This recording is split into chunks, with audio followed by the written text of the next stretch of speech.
Pois não, Zuzu. Paulo, teve alguns atentados aí, foram terríveis aí nos Estados Unidos, né? Parece que em sábado, na cidade chama Buffalo, perto de Nova York, teve um atentado, no domingo também.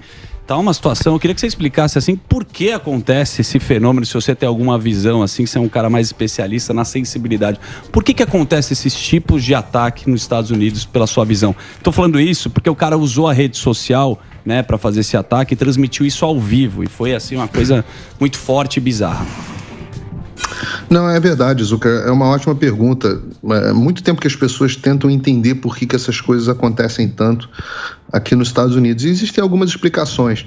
Essa explicação de que é por causa de arma é uma explicação muito ruim, né? Porque, assim, os atentados acontecem muito, por exemplo, de Buffalo aconteceu em Nova York, é uma das cidades com leis mais restritas em relação a armas aqui nos Estados Unidos. O atentado na Califórnia, a Califórnia também é um dos estados com as leis mais restritas, né? Nova York e Califórnia têm leis muito restritas em relação às armas. No final das contas, quem vai cometer atentado, quem está disposto a entrar num lugar e matar todo mundo, não está preocupado em se está comprando arma legalmente, se está respeitando os dispositivos. Ele vai arrumar, dar um jeito de fazer isso e acabar fazendo o que faz. No final, é uma questão psiquiátrica, Zucker, é um problema psiquiátrico, é um problema que as sociedades têm há bastante tempo, que é o que fazer com as pessoas que enlouquecem. E nós existe um percentual da população que é louco, é um problema de saúde pública, é uma questão de doença. Antigamente, quando as estruturas familiares eram mais sólidas, tá? Quando as estruturas familiares eram mais sólidas, as famílias lidavam com os seus loucos. O que acontece com a destruição da estrutura familiar que aconteceu no século XX, e certamente se aprofundou no século XXI, é que as famílias se tornaram mais disfuncionais. Tem uma série que eu acho muito, muito boa, que se chama Mindhunter, passou no Netflix, eu acho que se chama Caçadores de Mente no Brasil. E ela conta como o FBI começou a estruturar o departamento deles para estudar assassinos seriais. E aí, o fato real por trás da série, né, isso de fato aconteceu, foi que eles foram percebendo que o que há em comum entre os assassinos seriais, por exemplo, são famílias disfuncionais. Geralmente problemas com a mãe, geralmente problemas com o pai, dificilmente assassinos em série, assim como esses mass shooters, né, esses atiradores em massa, vem de famílias estruturadas.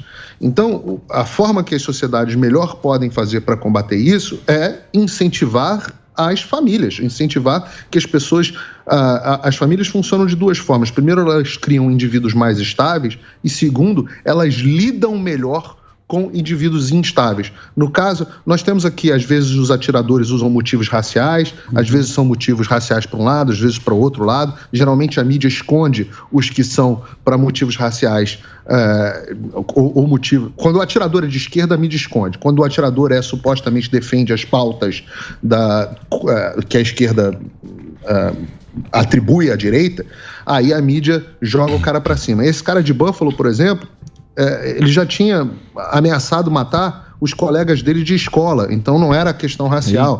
Ele já tinha, com 17 anos, né, era um homem de 18 anos, um jovem de 18 anos, já tinha ameaçado matar os colegas de escola, já estava o FBI já tinha sido alertado. Mas a dificuldade é que o que você faz com essas pessoas, né? Como é que você lida com malucos?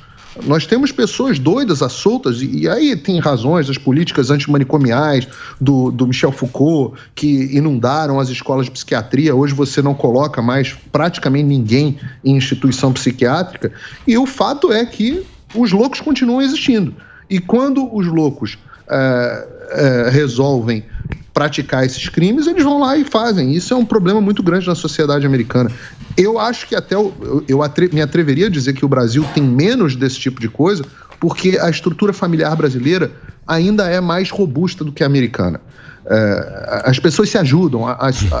A nossa sociedade, ela é mais conectada. As famílias aí no Brasil são mais conectadas do que as famílias aqui nos Estados Unidos.